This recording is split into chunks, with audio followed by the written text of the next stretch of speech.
The gun went off before Frances Brenner had time to scream. The crack of it split the hot afternoon air of Caldwell, Kansas, sharp as a whip, and the bottle of whiskey that had been meant for her head shattered against the post behind her instead, sending glass and amber liquid raining down onto her shoulders. She stood frozen in the doorway of the Aldridge Hotel, her traveling trunk at her feet, her heart slamming so hard she could feel it in her throat, and stared at the man who had just fired the shot. He was tall, impossibly tall for a man who moved so quietly, so still now in the middle of the dusty street, with the sun cutting hard across the right side of his face. He held a Colt single-action Army revolver at his side, smoke curling lazily from the barrel, and his eyes were fixed not on her but on the three men who stood 20 feet away, the nearest of whom had a bloody hand and a look on his face that hovered somewhere between rage and terror. "Doyle," the man said, and his voice was so low and so even that it was somehow more frightening than a shout. "Pick up your friend's fingers when you find them, and then get out of my street." Frances pressed herself against the doorframe. Her breath came in shallow pulls. She had arrived in Caldwell not 3 hours ago on the Santa Fe line, carrying every last cent she had, fleeing a life in Missouri that had crumbled around her with the kind of quiet catastrophe that left no visible marks. She had not expected this. She had not expected any of this. The three men backed away slowly, one of them clutching a wrist, and then they were gone down the alley beside the livery, and the sound of boots on packed earth faded, and the street went quiet again except for the distant tinkling of a piano somewhere deeper in town. The man turned to her then. His face was weathered in the way that the Kansas plain itself was weathered, all hard angles and sun-cracked lines, and his eyes were a color she could not name immediately, something between gray and green, the color of sage after rain. He wore a Marshal star on his coat, dull silver pinned above his left breast pocket, and a flat-brimmed black hat pushed back just slightly on his head. He was perhaps 34, 35. His jaw was set in a way that suggested it had been set like that for a very long time. He walked toward her without hurry and stopped at the base of the hotel steps, looking up at her with those unreadable eyes. "You are Frances Brenner," he said. It was not a question. She found her voice somewhere beneath her ribs. I am Elias Ralston. I am the marshal of this town." He glanced at the broken glass around her feet, then back at her face. "Nobody in this town will bother you while I am here." She did not know then what those words would cost him. She did not know what they would cost her. She did not know that they were not merely a courtesy extended to a stranger, but a declaration that would rewrite everything she thought she understood about herself, about safety, about the particular and terrifying vulnerability of being truly seen by another person. She only knew that she believed him. And that was where the trouble started. 3 weeks earlier, Frances had been sitting in the kitchen of the Brenner farmhouse outside of Independence, Missouri, reading a letter that changed the shape of her future as decisively as a knife changes the shape of bread. The letter was from a man named Gerald Whitmore, a land agent in Caldwell, Kansas, informing her that the small dress shop that her late aunt, Vera Brenner, had left to Frances in her will, was in danger of being seized for unpaid debts. Debts that Frances had known nothing about. Debts that totaled more than $300 and had been accumulating for the better part of 2 years. Frances had sat in that kitchen for a long time after reading the letter. The fire in the stove had burned down to nothing. Outside, the late October wind had moved through the bare trees with a sound like a woman sighing very slowly. She was 26 years old. She had no husband, no surviving family now that her aunt was gone, no prospects in independence that had not already proven themselves to be either dangerous or disappointing. Her former employer, a dry goods merchant named Harold Crabb, had let her go 3 months prior when his wife had decided that Frances was too handsome to have around the store. She had been staying in her aunt's house on borrowed time, the mortgage on that property belonging to a bank that had already written her 2 politely worded threats. She was not a woman who frightened easily. She had grown up alongside hardship the way some children grow up alongside siblings, learning to anticipate its moods, learning to work around its needs. Her father had been a farmer who lost his land in 1873, when the financial panic swept through the country like a prairie fire and left men like him, holding nothing but debt and a faint sense of personal shame they had not earned. He had died of pneumonia 2 years later, and her mother had followed him before Frances turned 17. She had made her own way since then, and she was not romantic about it. But the letter from Gerald Whitmore had contained, almost as an afterthought, a second piece of information. The shop, Vera's Alterations and Dry Goods, had been Vera's life's work for 15 years. It sat on a good corner of a main street in a town that was growing fast, situated as it was at the end of the Kishom Trail, where cattle drives came through all season long, and cowboys with money spent it freely.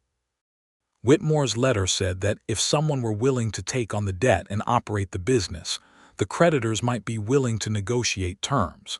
If someone were willing to come. Frances had folded the letter, placed it inside the Bible she kept on the shelf above the kitchen table, and begun planning. She had no illusions about what she was walking into. She had heard the stories about Caldwell.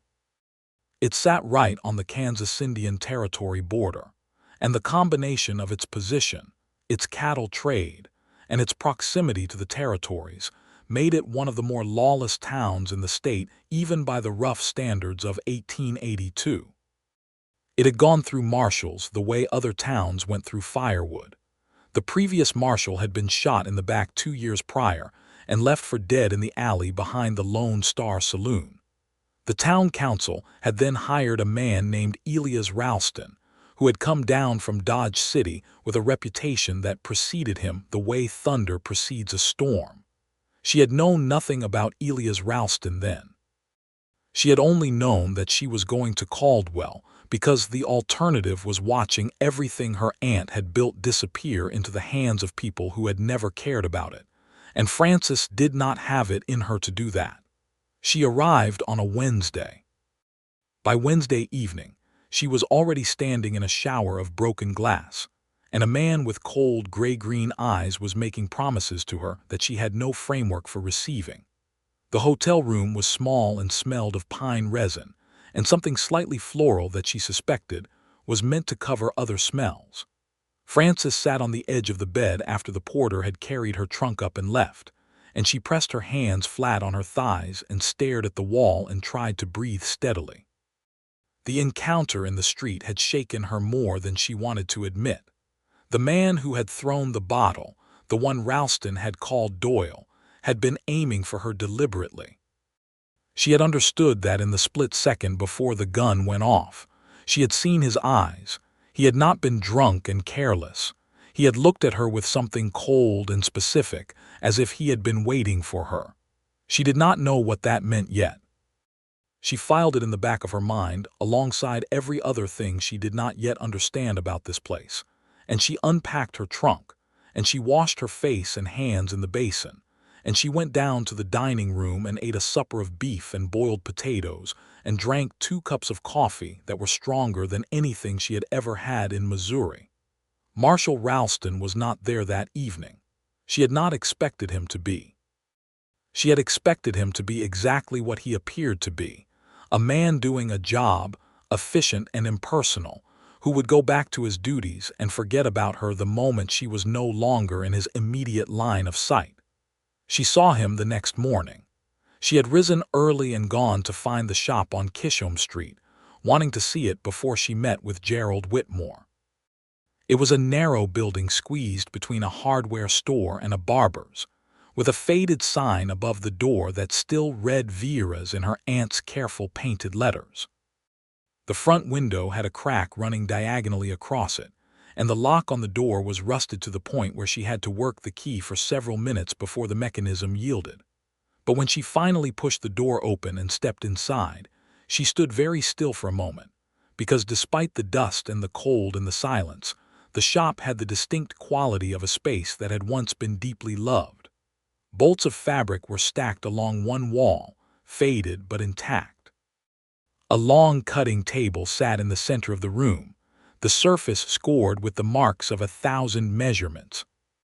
Her aunt's sewing machine, a singer that must have cost Vera everything she had, sat in the back corner draped in a flour sack.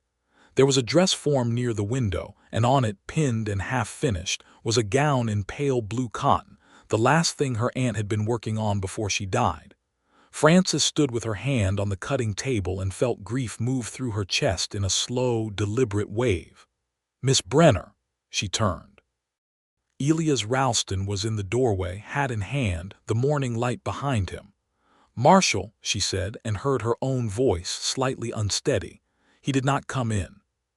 He stood in the doorway as if waiting for permission, which struck her as incongruous given what she knew about him. "I wanted to see if you found your way here without trouble." "I did." She straightened. "Thank you for yesterday." He nodded once, looking past her at the interior of the shop. Something shifted in his face, very slightly, the way light shifts on water. "This was your aunt's place." "It was." He was quiet for a moment. "Vera Brenner was a good woman. She made my mother a coat once, years back. Wouldn't take the full price for it." He looked at Frances then, directly and without apology, and she felt the weight of his attention the way you feel direct sunlight, something that cannot be ignored. She deserved better than what happened to her. Frances held very still. "What happened to her?" she said carefully. "I was told she took ill." "She did take ill." He paused, and she understood immediately that there was more. "But the illness was helped along by a man named Doyle Crane, who has been systematically squeezing out every independent business owner on Kisham Street for the past year and a half, on behalf of a man named Gideon Prout." The name Prout meant nothing to her yet. But the name Doyle Crane meant something. She thought of cold eyes above a thrown bottle. She thought of the word deliberate. "That was him," she said. "Yesterday, yes, and he knew I was coming." Ralston turned the brim of his hat slowly in his hands.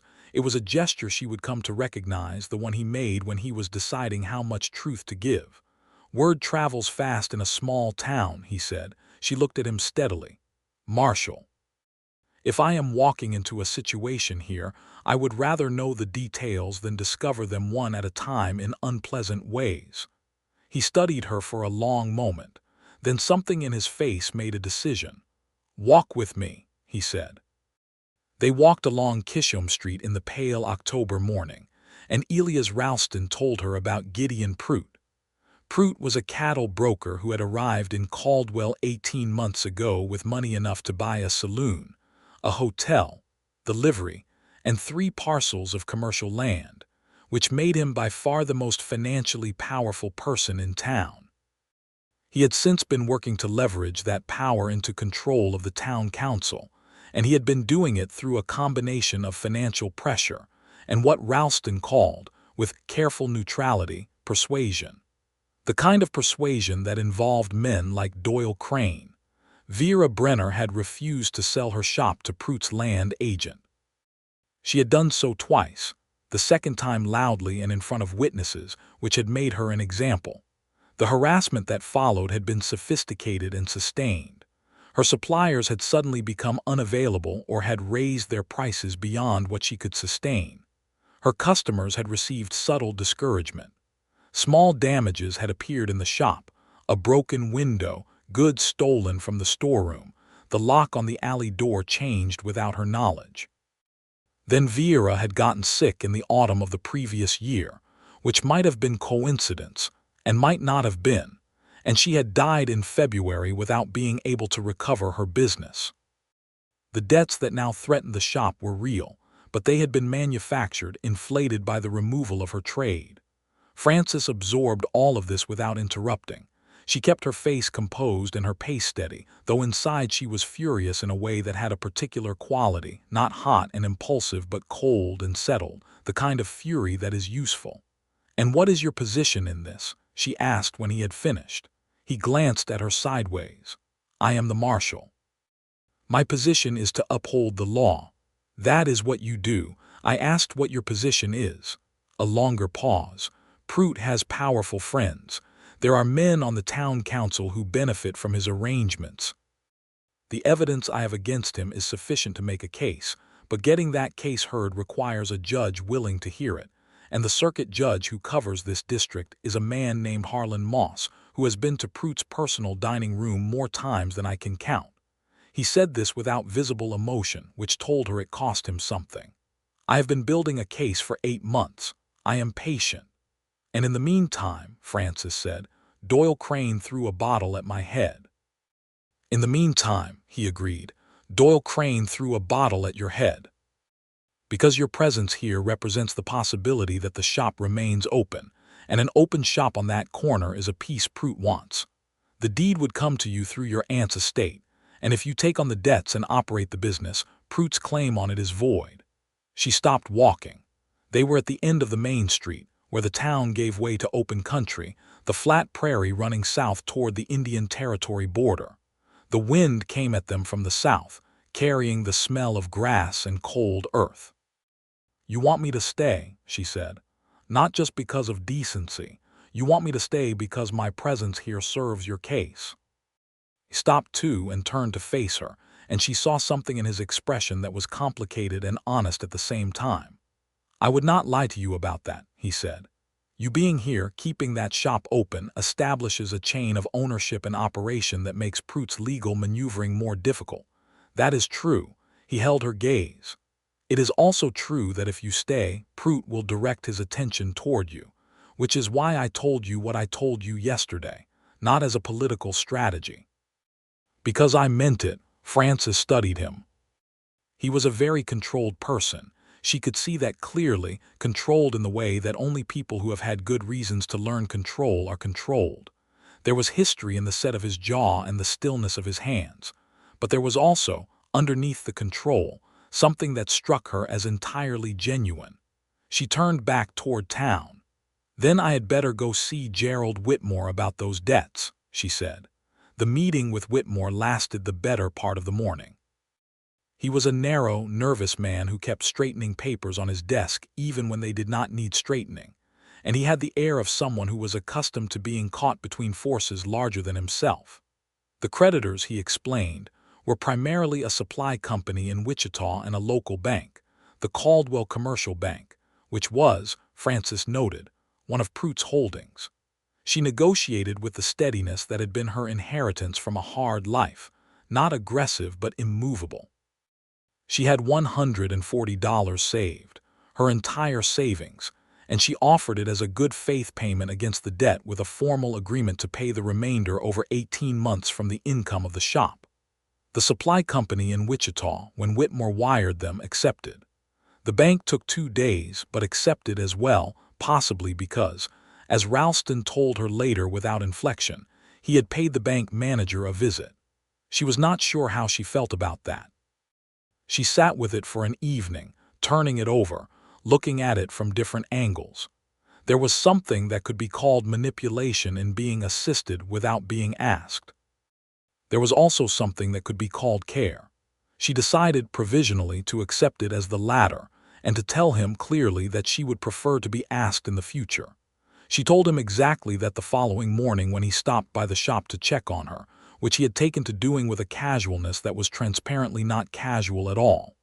He stood in the doorway with his hat in his hands again, listening to her speak, and when she finished he said, "That is fair," and she believed him. She had been in Caldwell 5 days. She opened the shop on the 7th day. She had spent the intervening time cleaning and cataloging, and making a list of what she needed, and she had sent a letter to a dry goods supplier in Wichita with whom Vera had once had an account, explaining her situation and asking to re-establish terms. She had repaired what she could repair herself and made note of what she could not. She had taken in 3 alterations from women who had heard through the network of female communication that moved through the town as efficiently as any telegraph that the shop would be open again. And this told her that there was demand, which was all she needed to know. Elias Ralston was there on the morning she opened, not in the shop but across the street, leaning against the post in front of the hardware store with a coffee cup in his hand, and his eyes moving up and down the street with the practiced attentiveness of a man who was always reading the room he was standing in. He did not make a production of it. He was simply there. She did not make a production of noticing it either, but she noticed. The first week of operation was hard and satisfying in equal measure. She worked from first light until dark, reacquainting herself with the sewing machine, which she had learned to use during summers spent with Vera as a girl, and learning the particular rhythms of a cattle town's commerce.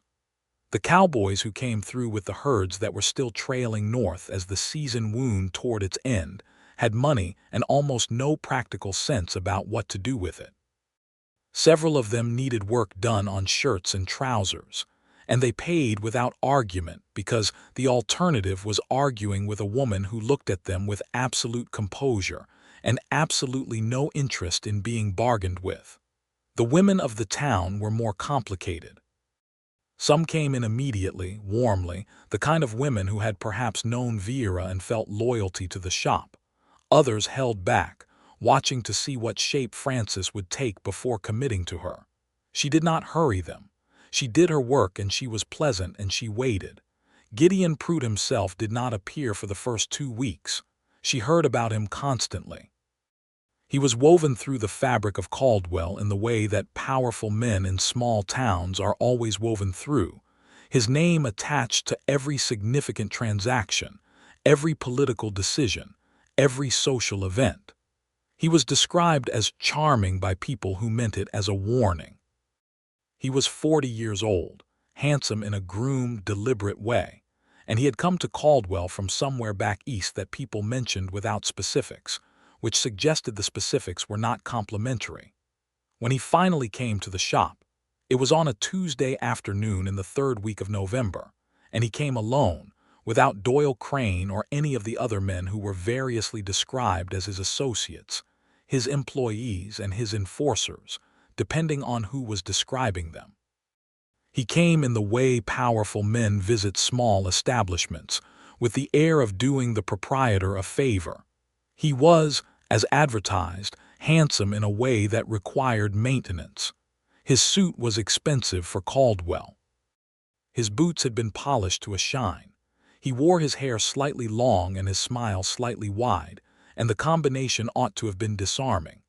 Frances looked at him from behind the cutting table and thought about her aunt's half-finished blue gown, which she had hung carefully on the dress form by the window, and which she intended to finish before anything else, as a matter of personal honor, and she said, "Mr. Pruitt, what can I do for you?" He went through the overture first. How pleased he was that the shop had reopened. What a sad loss Vera had been. How Caldwell needed more people of Frances's obvious quality and capability. He said all of this pleasantly, and she received it pleasantly because she was not a fool and there was no benefit in showing her hand. Then he made his offer. He wanted to buy the shop. He named a price that was, she had to admit, fair in numerical terms, the kind of fair that was designed to look generous. He told her that the business climate in Caldwell was volatile, that the cattle trade would not last forever, that a woman alone would find it difficult to sustain an enterprise of this kind, and that she would be doing herself a favor by taking the money and returning to wherever she had come from with a modest stake. She listened to all of it without interrupting. "No," she said when he was finished. His smile did not change. "Miss Brenner, I want to be sure you understand. I understood you the first time, Mr. Pruitt." She began folding a piece of fabric on the table, something to do with her hands that was not at all defensive but entirely deliberate. "This shop belonged to my aunt for 15 years. She built it with her own labor. I am going to continue it. I am not going to sell it to you, regardless of the price or the argument." He studied her for a moment, the way a man studies a locked door, looking for the mechanism. "You have been here 3 weeks, he said, and his voice was still pleasant, but the pleasantness had thinned like ice thinning in early spring. "You don't know this town." "I am learning it," she said. He left without further argument, but the temperature of his departure was different from the temperature of his arrival, and she stood alone in the shop after the door closed and took several long, slow breaths, and then picked up her shears and went back to work. She told Ralston about the visit that evening. He had taken to stopping by the shop in the late afternoon, which she had come to understand was not coincidence. She had also come to understand that it was not only professional vigilance. He stayed longer than duty required. He asked her questions about Missouri, about her aunt, about the shop, that had nothing to do with Prout or the case. He listened to her answers with the focused attention of someone receiving information they actually want. She was careful about it. She was careful about all of it, about what she felt building in herself, because she was not a woman who let her feelings run ahead of her circumstances, and her circumstances were complicated and fragile. She was in a strange town with enemies she had not made herself, running a business on borrowed money, and the man who stood between her and those enemies was also the man who made her feel, for the first time in a very long time, as though being herself was not a problem to be solved. That was a dangerous feeling. She handled it the way you handle something fragile in a high wind, carefully, with both hands. She told him about Prout's visit, and he listened without interrupting, and when she finished he said, "He will try again, and when he does he will not come himself a second time. Crane," she said, "or someone else. He has several men." He paused. "Frances." He had begun using her name perhaps a week prior without making it a thing, which she appreciated. "I need you to tell me if anyone approaches you, follows you, or does anything at all that feels wrong. I need to know immediately, not the next day. Immediately." She looked at him. In the evening light coming through the cracked window, his face was less severe, the angles softer, the lines of work and weather visible but no longer cutting. She thought about what it must have cost a man like him to ask anything of anyone directly. "I will tell you," she said. Something in him settled slightly. "Good. Elias," she said, and the sound of his name in her voice was a small, deliberate thing. He went very still. "Why did you come to Caldwell?" The question hung in the cool air of the shop between them. He was quiet long enough that she thought he might not answer. "I was in Dodge City before this," he said finally. "I did good work there, cleaned up a situation that had been festering for years." He turned his hat brim again, that small, telling gesture. "And then I was offered this position. At the same time that Prout arrived in Caldwell, as it turns out, though I did not know that then. I was told it was a straightforward marshal's appointment. It was not straightforward." "A trap," she said. He glanced at her sharply, then nodded, a slight, reluctant acknowledgement. "Someone wanted a marshal here who would be too busy managing the surface chaos to look at what was underneath it. Someone assumed I would be that marshal. They misjudged you." "They did." She held his gaze, and he held hers, and it was not the first moment of honest connection between them, but it was perhaps the one where the connection became something neither of them could reasonably pretend was not there. "Good night, Elias," she said quietly. "Good night, Frances." He put his hat on and went out into the dark street, and she watched him go and stood with her hand flat against the cutting table and told herself, firmly and with conviction, to be careful. She was not, as it turned out, careful enough. November deepened into cold. The cattle drives ended for the season and the population of Caldwell contracted, the seasonal cowboys departing for their winter quarters and leaving the town to its permanent residents. This made the town both quieter and, in a paradoxical way, more exposed, because the crowds that had served as background noise were gone, and the power structures became more visible, like rocks emerging when a river runs low. Prout moved in the way he always moved, obliquely and through others. A supplier in Wichita that Frances had just gotten back on terms with suddenly wrote to say they could not fill her order. The landlord of the building that housed the shop, a man named Tanner, came to see her about raising the monthly rent by an amount that would make the shop difficult to sustain. Two of the women who had become regular customers stopped coming in without explanation. Frances responded to each of these with methodical patience. She found another supplier, smaller in Kansas City, with worse terms but reliable.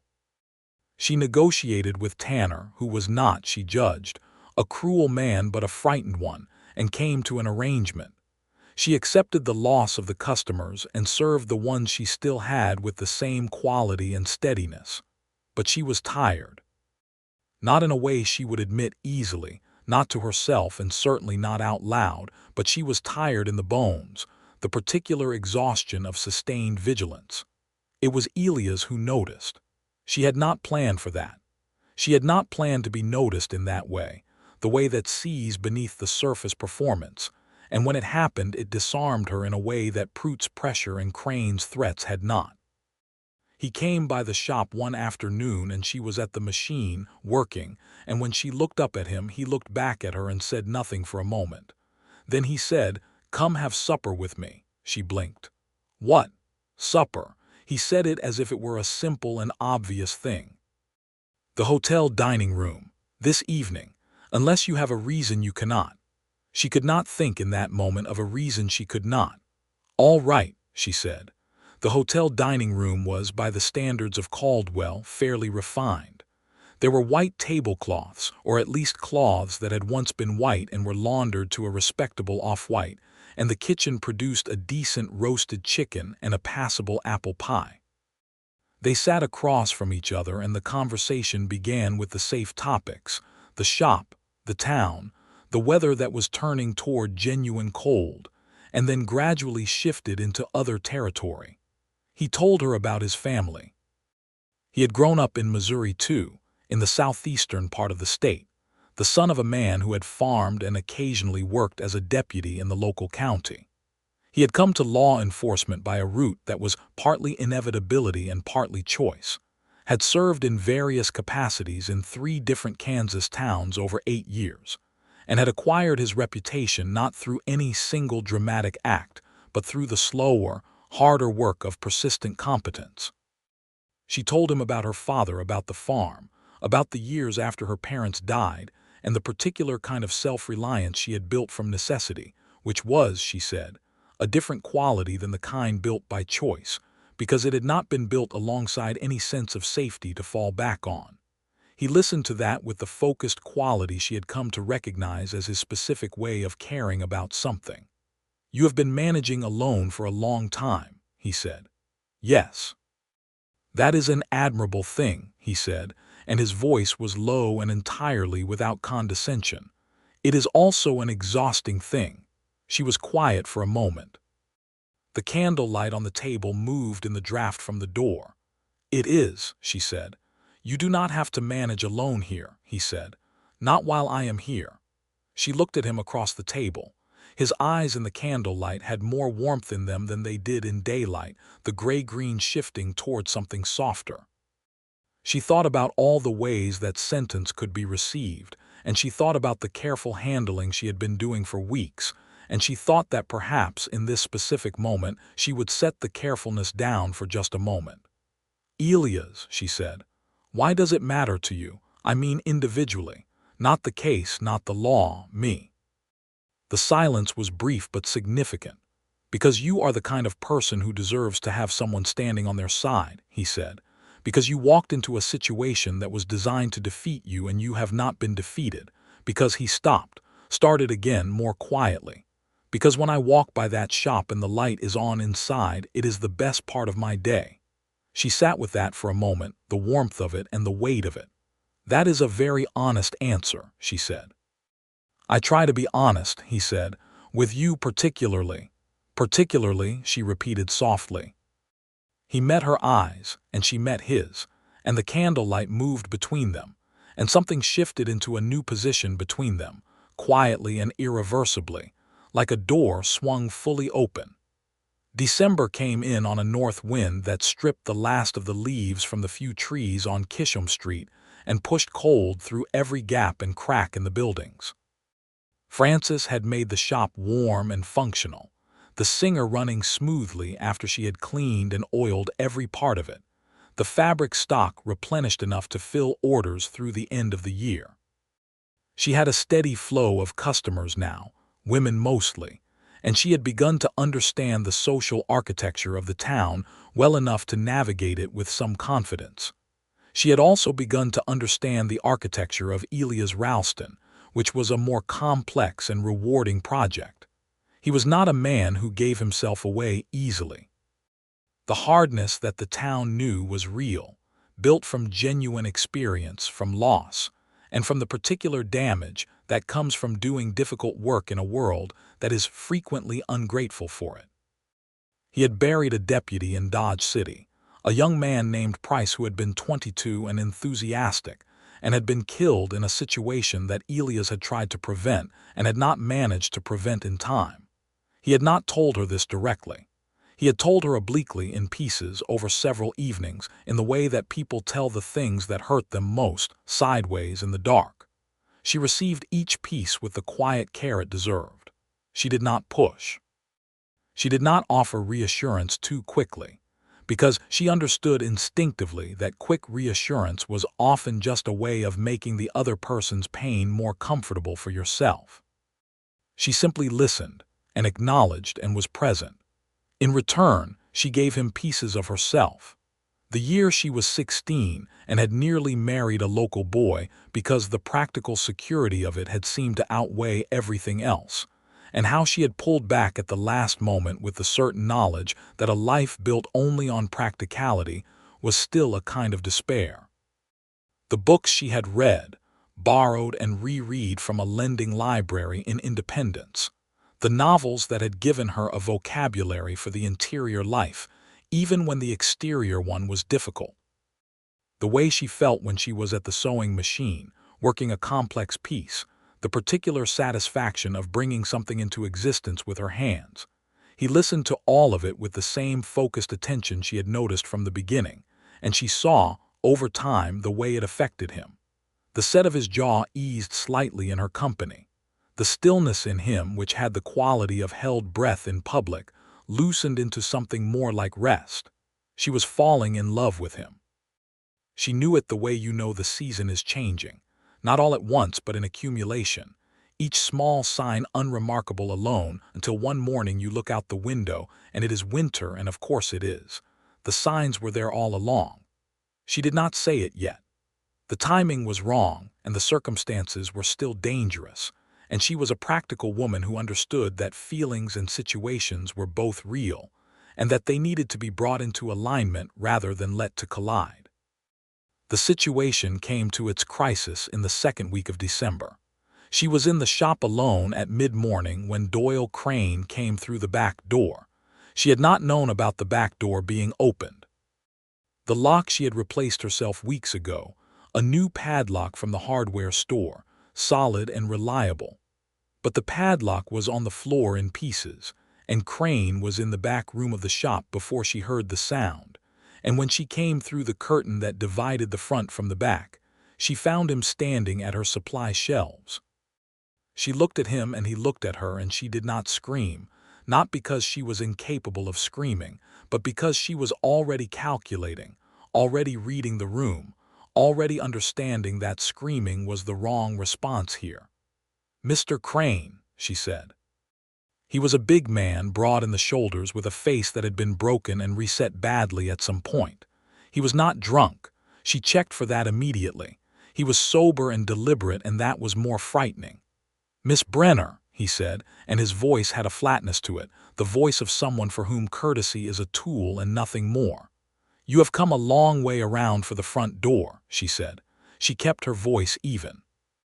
She moved, casually and without haste, to position the cutting table between herself and him. "Mr. Prout has been patient," he said. "He is done being patient." "That is Mr. Prout's prerogative," she said. "What is it you think you are going to accomplish here today?" "You are going to sign the property transfer," he said. He reached into his coat and produced a folded paper. "The price has been revised downward given the trouble you have caused." She looked at the paper without touching it. "No," she said. He moved toward the table and she moved back, and she saw his hand go to the knife at his belt. Not the gun, the knife, which told her he had been given instructions, and the instructions had something to do with the need to make whatever happened here look like something other than what it was. She had a pair of heavy fabric shears on the table within reach. She had known they were there before he came into the room. She put her hand on them. "You should go," she said. "Marshal Ralston will be here within the hour." "Marshal Ralston is across town," Crane said. "I know where he is." "Then you know that he was across town a moment ago," said a voice from the doorway. Crane spun. Elias Ralston stood in the back doorway, the one Crane had come through, and his Colt was in his hand, and the expression on his face was the coldest thing Frances had ever seen on a human being. He had come back. She did not know yet why he had come back, whether by instinct or information or pure chance, and it did not matter. He was there. "Crane," he said, "take your hand away from that knife. Do it slowly."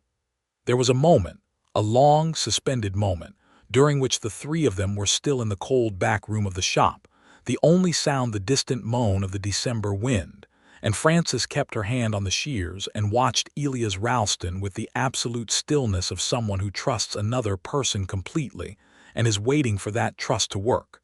Crane took his hand away from the knife.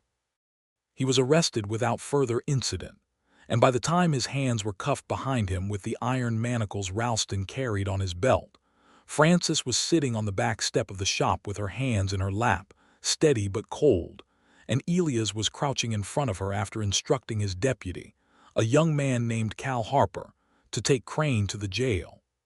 "Frances," he said, and his voice was not the flat, controlled instrument it was in public.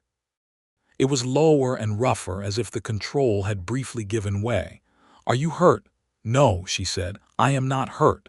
He looked at her face with an attention that was searching and personal. "You were steady in there." "I had to be," she said. And then, because it was true and because she could not hold it back in that moment, "I am very glad you came back." Something crossed his face. "I had left and I turned around," he said. "I don't know exactly why. Something felt wrong." "It was," she said. He was still crouching in front of her, close, his hands resting on his knees, the December light coming gray and flat across the alley behind the shop. She looked at him, at the tension in his jaw that was still working itself down, at the worry that had not entirely left his eyes. "Elias," she said softly. "Yes. Thank you." She put her hand over one of his, just briefly, just for a moment. His hand turned under hers immediately and held it, and neither of them said anything for a second.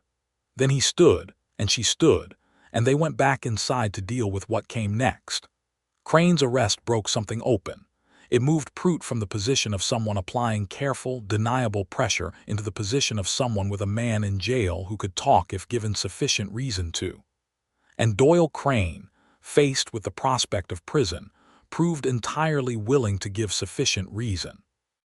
He talked for 2 hours in Ralston's jail office, with a court recorder present, and what he said covered the better part of 18 months of Gideon Prute's operations in Caldwell, including the manipulation of Vera Brenner's business, the pressure applied to other merchants, the arrangement with Judge Harlan Moss, and 2 instances of violence that had been attributed to other causes.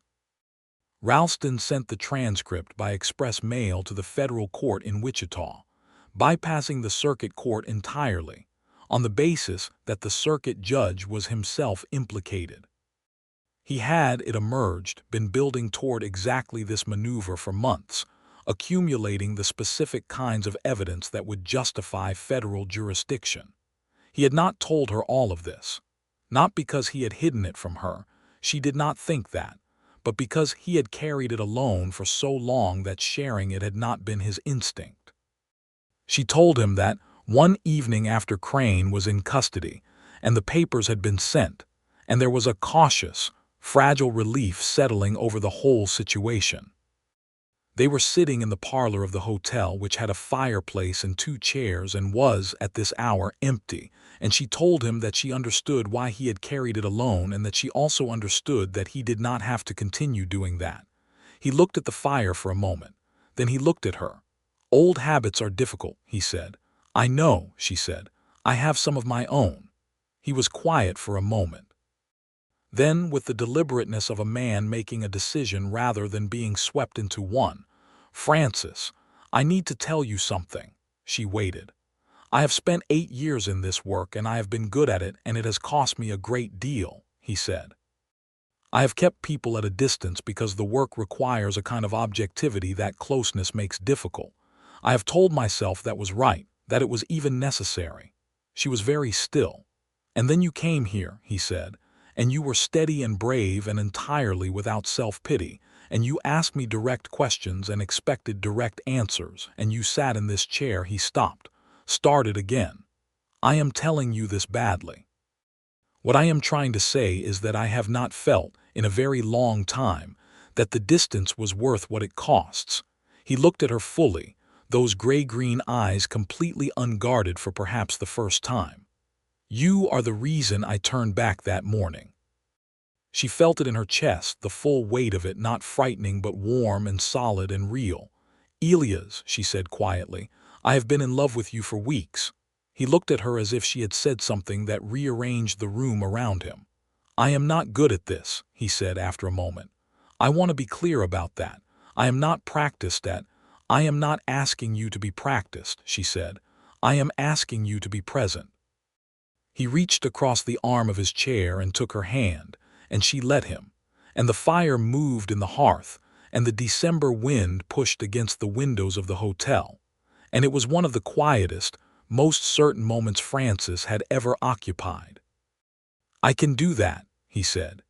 Gideon Prout was arrested on the 21st of December by federal officers who arrived from Wichita on the morning train, accompanied by a federal marshal out of the district office.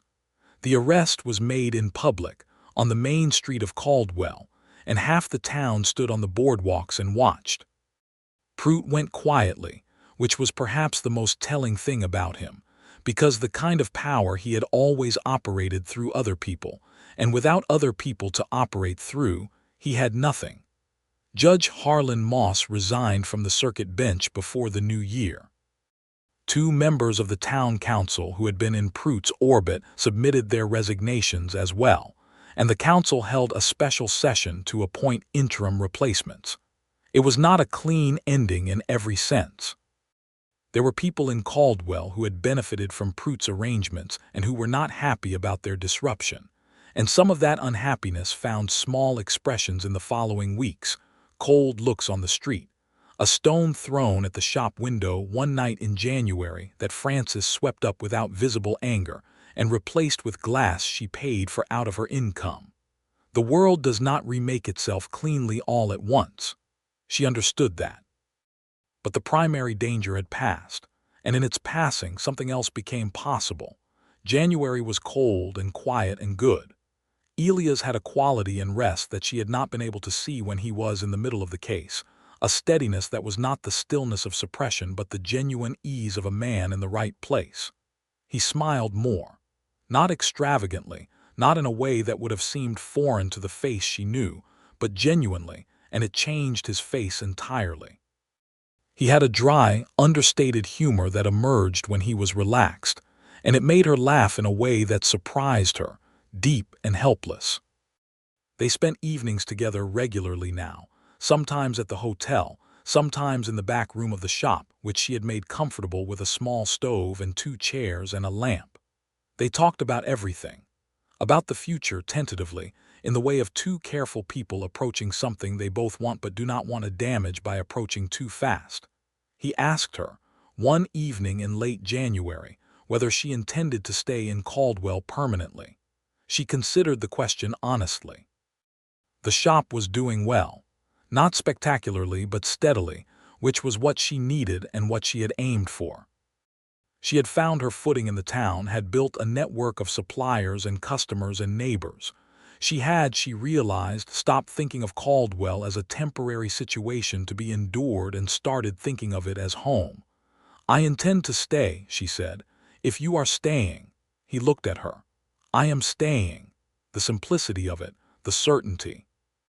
She had not known, before Caldwell, that certainty was something you could feel in someone else, that it could be communicated not through grand declarations, but through the quality of a person's attention, their consistency, the way they showed up for you in the small moments as reliably as in the large ones. He proposed to her in February. He did it with characteristic directness and minimal ornamentation, standing in the back room of the shop on a cold afternoon, holding his hat in his hands, and saying that he knew he was not an easy man and that he had not been a man accustomed to needing anyone, but that he needed her, specifically and entirely, and that he would like, with her permission, to spend the rest of his life being the person who stood on her side. She said yes before he finished the sentence. The wedding was small, held in the Presbyterian Church on Kishom Street in March of 1883, when the first tentative warmth of the Kansas spring was beginning to push through the cold. Frances wore a dress she had made herself, ivory cotton with a collar of cream lace that had been part of Vera's fabric stock, and she felt, walking down the short aisle with the morning light coming through the plain windows of the church, that she was arriving somewhere, not just at the altar, but at the life she had been building toward through all the hard years. Elias was waiting for her at the front of the church, still in his good black coat, the marshal's star on his chest, his hat in his hands. When he looked at her, the expression on his face was entirely unguarded in a way she had not seen before, not even in the hotel parlor by the fire, and she thought that perhaps this was the version of him that had always been underneath the control, all that warmth and steadiness, waiting. The Reverend was a man named Holt who had a great deal of white hair and a tendency toward lengthy sermons, but on this occasion he kept himself to the essential words, and they said what needed to be said. And when Elias put the plain gold band on her finger, his hands were completely steady. She kissed him in the church in front of the 12 people who were there, and he held her face in his hands briefly afterward, just for a moment, and she pressed her forehead against his and breathed. They had supper at the hotel that evening, the whole dining room to themselves because the proprietor, a man named Anders, had closed it to other guests for the occasion as a wedding gift. There was good wine brought up from somewhere and a roasted chicken and a proper cake, and they sat across from each other in the candlelight as they had on their first supper together, but everything was different now, the air between them warm and full, and completely without the careful distance that had been there at the beginning. "I want to tell you something," Elias said, late in the evening after the cake had been cleared and the candles had burned low. "Tell me," she said. "The morning I arrived in Caldwell," he said, "before I had seen you, before I knew anything about you except that you were coming. I had been told you were coming by Whitmore, who had written to tell me because he thought I should know someone would be arriving to take on the shop situation. I had almost told him not to bother. I had almost sent word that whoever it was should be advised not to come because the situation was too dangerous." She listened. "I did not send that word," he said. "I cannot entirely explain why. Some part of it was strategic because I needed the shop occupied to build the case. But there was another part, something I could not have named then, that said to let it be. Let her come." He looked at her across the candlelight. "I think now that whatever that part was, it knew what it was doing." She was quiet for a moment, feeling the truth of it, the strange and intricate way the road had run to bring them here. "Vera would have liked you," she said. "My aunt, she would have seen through you immediately and liked everything she saw." He smiled, that full, genuine smile that still felt like a gift every time. "I am glad she left you the shop." "So am I," Frances said. Spring came in properly in April, and with it the renewal of the cattle drives, and the population of Caldwell began to swell again with the seasonal influx of cowboys and traders, and all the various people that a trail town attracts. The shop was busier than ever. Frances had hired a young woman named Alice, 17 and sharp, who had a natural talent for the machine and an eagerness to learn that was a pleasure to work alongside. The town itself was different than it had been the previous autumn. Not transformed. The West did not work in transformations, but shifted in its balance. The council elections in the spring produced 3 new members who had no connection to Pruitt's old arrangements, and the new circuit judge, appointed by the state, was a man named Fairchild who had a reputation for straightforwardness. The climate in which small businesses operated was measurably improved. Frances's shop thrived. By midsummer she had paid off more than half of her inherited debt, and by the autumn she calculated that she would be clear of it entirely. She expanded the fabric stock and began offering a small line of ready-made items, shirts and simple dresses designed for practical wear, which appealed to the working women of the town and the families of cowboys who were settling the area.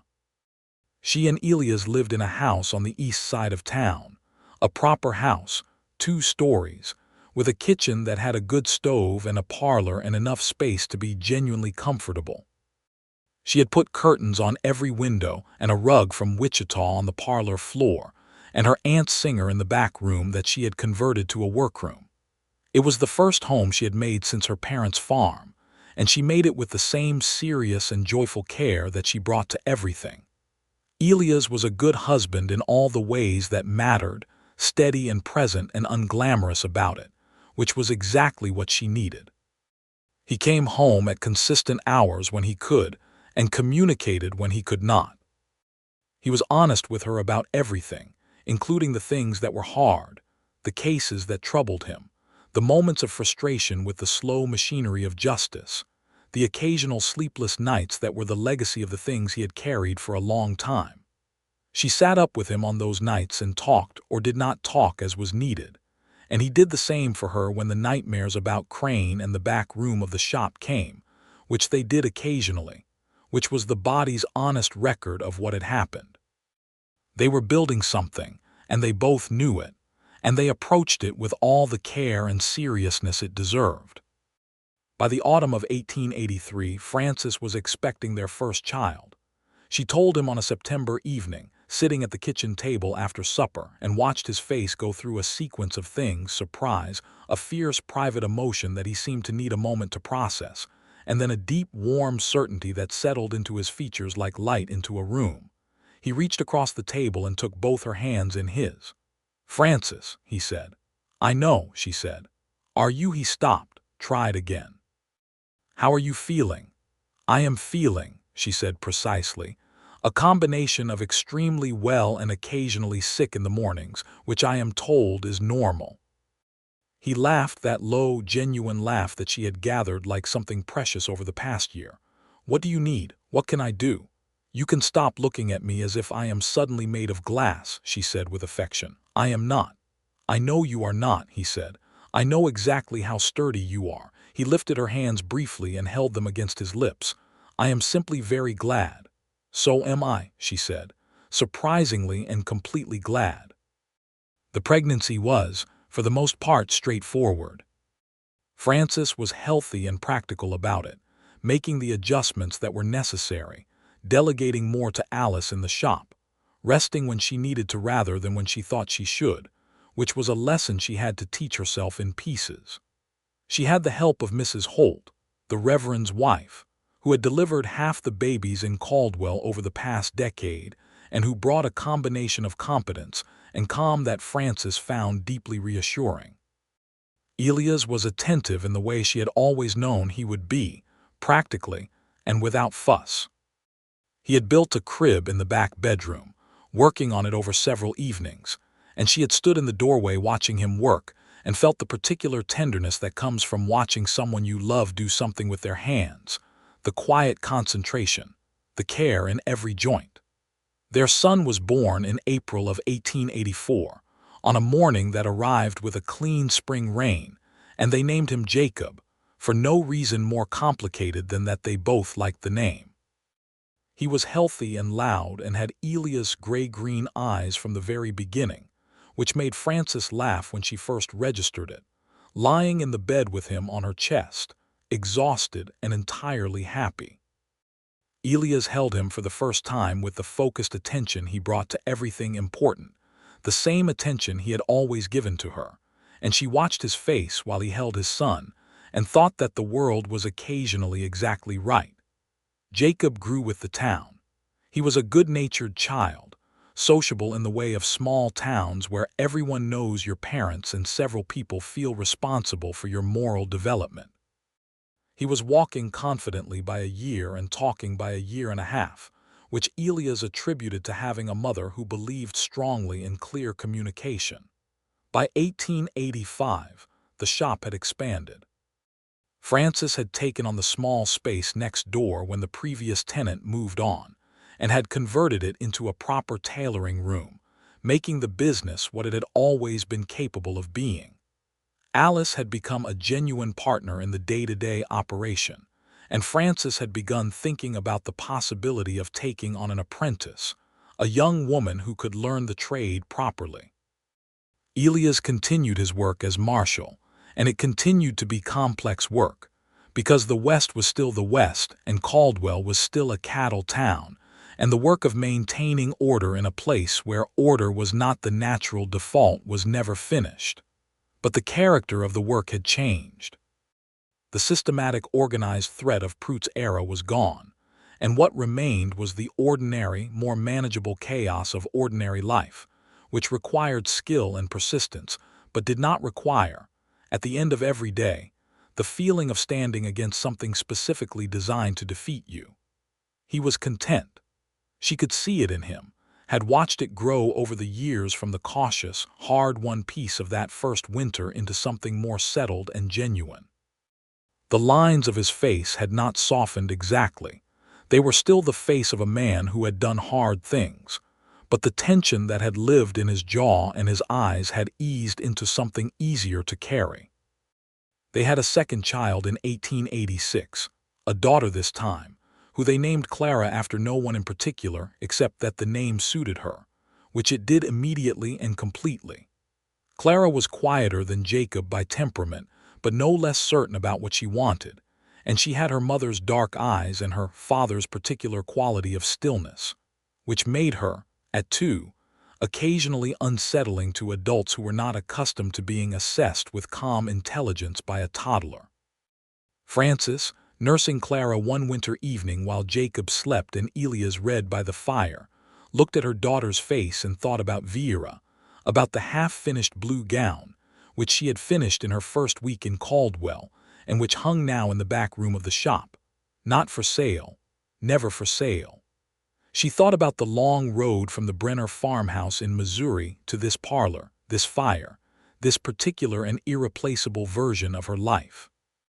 She thought about all the ways it could have gone wrong, the sold shop, the train not taken, the bottle that had been meant for her head and had instead shattered against a post, while a man with gray-green eyes stood in the street with a smoking gun and a promise. Clara's eyes drifted closed. The fire snapped and settled.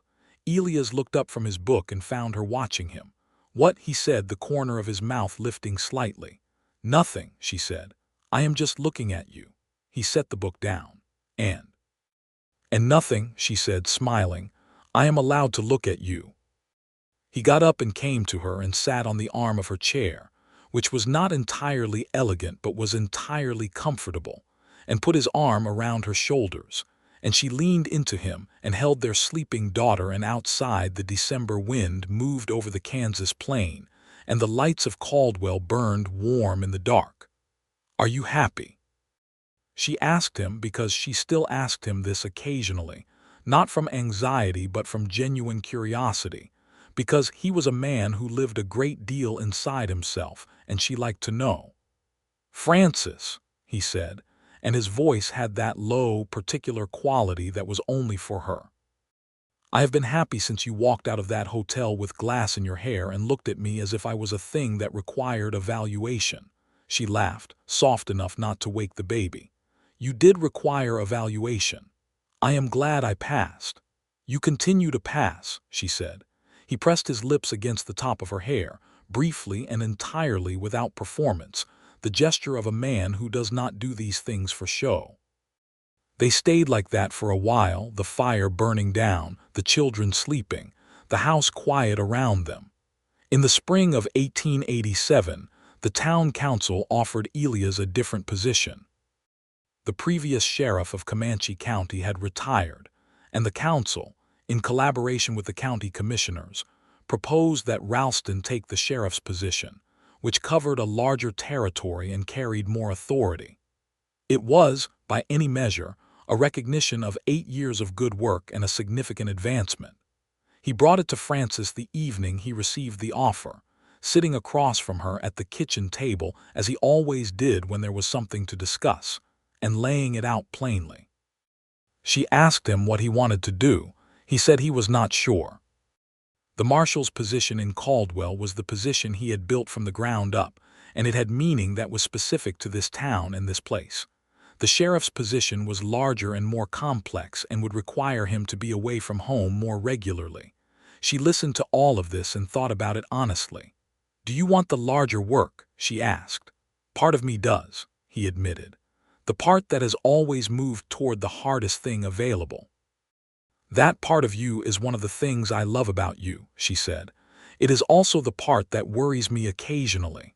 "I know," he said, "which is why I am here talking to you about it instead of making the decision alone." She looked at him across the table, this man she had built a life with, this difficult and honest and entirely trustworthy man. "If you take it, we manage it together," she said. "The harder schedule, the longer absences when they happen. We manage it the way we manage everything together. You would be comfortable with that." "Comfortable is not the word I would use," she said honestly. "But I would choose it because you should take work that is worthy of what you can do. And because," she paused, finding the words, "because the alternative is watching you be smaller than you are, and I will not do that." He was quiet for a moment. "There are people who would call that too much faith," he said. "There are people who would," she agreed. "They are not the people I consulted." He took the position. The adjustment was real and required real management. There were weeks when he was out in the county and she was running the household and the shop and managing 2 small children with Alice's help and the help of the network of women she had built over the years, and there were evenings when she was tired in a way that had edges to it. She did not pretend otherwise.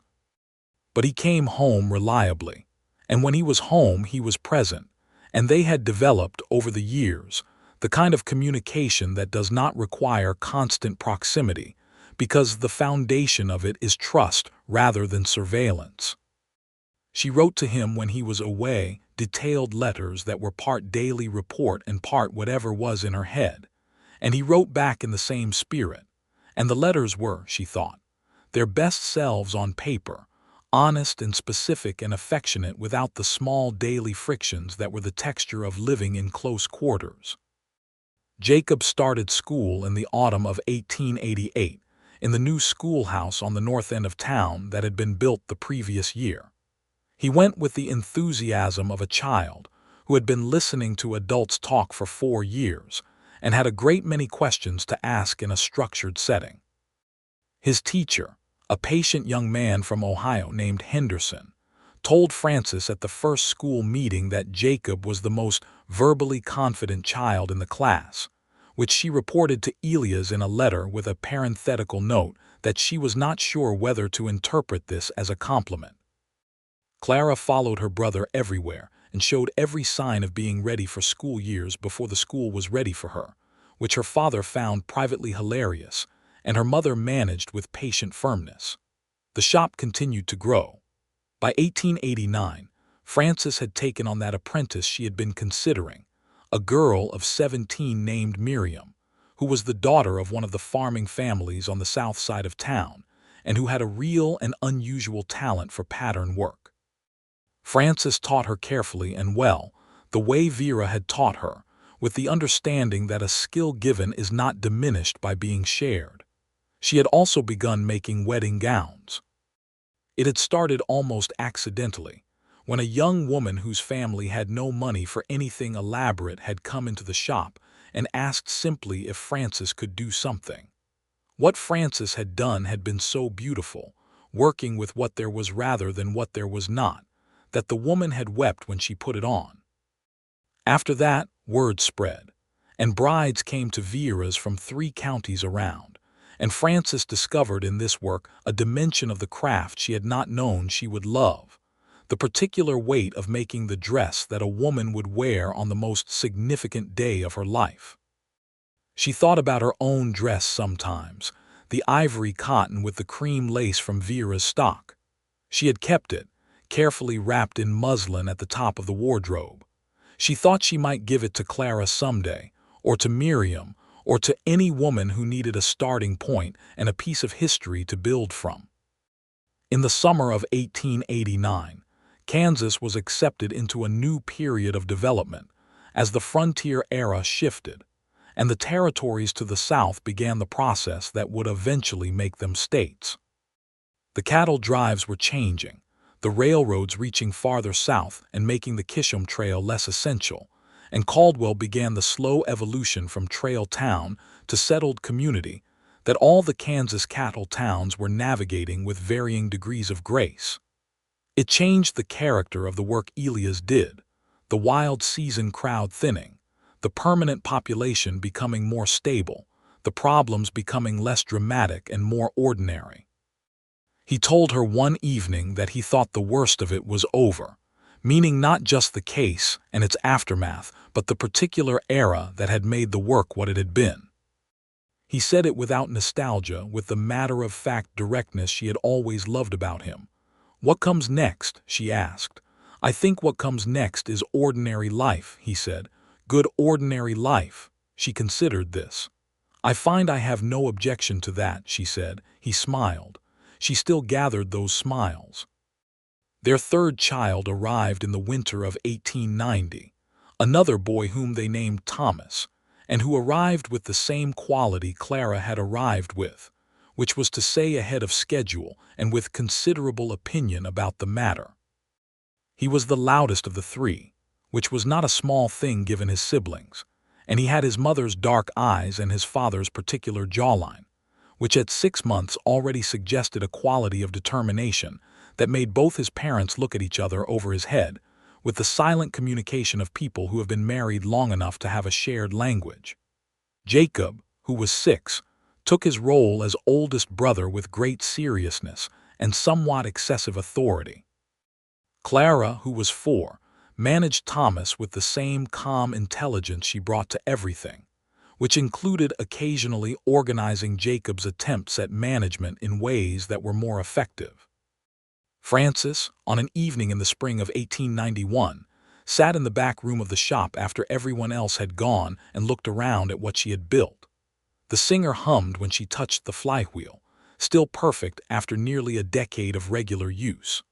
The cutting table was scored with the marks of 1,000 measurements, as the original one had been, as the one before that had been, an unbroken line of women's work going back through her aunt to whoever had come before. The bolts of fabric on the shelves were good quality, carefully sourced. The books she kept were precise and in the black, had been for 3 years. Outside, Kishom Street was quiet in the spring evening. The sign above the door still read Viera's, and she had kept it that way on purpose. Some things you do not change because changing them would break something real. She heard the front door open. "In the back," she called. Elias came through the curtain, still in his coat, having clearly come directly from somewhere. He looked at her with those gray-green eyes, and she looked at him, and everything that had happened between them was in the air of the small room, layered and complex and warm. "Long day?" she asked. "Acceptable day," he said. He sat in the other chair, the one that was his by long habit. "Harper's youngest said her first word today." "What did she say?" "Cat," he said, with the gravity of someone reporting a significant development, which Harper considered less than ideal given that she could have said Papa. Frances laughed. Cal Harper had been Elias' deputy for 8 years now, and his family had become their family in the way that people who work closely together over time become woven into each other's lives. "Tell him to name the next one after the cat and see if the hierarchy improves." Elias smiled.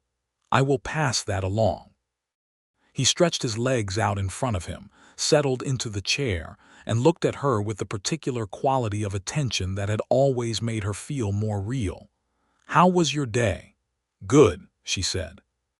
"I finished the Whitfield girl's wedding dress. It came out right." "It always comes out right," he said. "Not always," she said, "but this one did." He reached across and took her hand, which was still on the flywheel of the singer, and she let him, and the room was quiet around them, the shop and its history and its continuing life around them. And outside the Kansas evening settled over Caldwell, over the street where they had first met, over the town that had been dangerous and was now, with the work of many hands, something more like home. She thought about that first day, the glass, the gun, the man in the street with the flat-brimmed hat and the impossible stillness. She thought about the words that had changed everything. "Nobody in this town will bother you while I am here." He had meant them. He had kept them not as a guarantee, because no one person can guarantee that the world will be kind, but as a commitment, as the particular form his love for her had first taken before it had all the other forms it now had, this hand in hers, these children sleeping 2 streets away, this room, this life, this continuous and unfinished and entirely right thing they were building together. "Elias," she said, "I am glad you did not tell Whitmore to send me away." He was quiet for a moment. His thumb moved across her knuckles. "So am I," he said, "every day." The fire in the small stove was burning low. Outside, a dog barked once and was quiet. Somewhere on the street a door closed and footsteps passed and faded. The town settled into its evening. The last light through the cracked front window, which she had never replaced because it was part of the shop's character, turned the fabric on the shelves to gold. She was 34 years old and she was here and she was loved and she had built something real, and the man across from her had been the first person in a long time to see her clearly and stay anyway, and that was not nothing. That was, in the accounting of a hard life lived honestly, everything. She squeezed his hand. He squeezed back. They stayed until the fire burned down, and then they walked home together through the Caldwell night, past the hotel where she had stood in broken glass, past the jail where Doyle Crane had sat and talked, past the church where they had been married in spring light, through the streets of the town that was theirs, not by birth but by choice, which was the kind of belonging that meant the most. The stars over Kansas were very clear. The air was still cold enough for breath to be visible. She tucked her hand into the crook of his arm, and he covered it with his, and they walked home.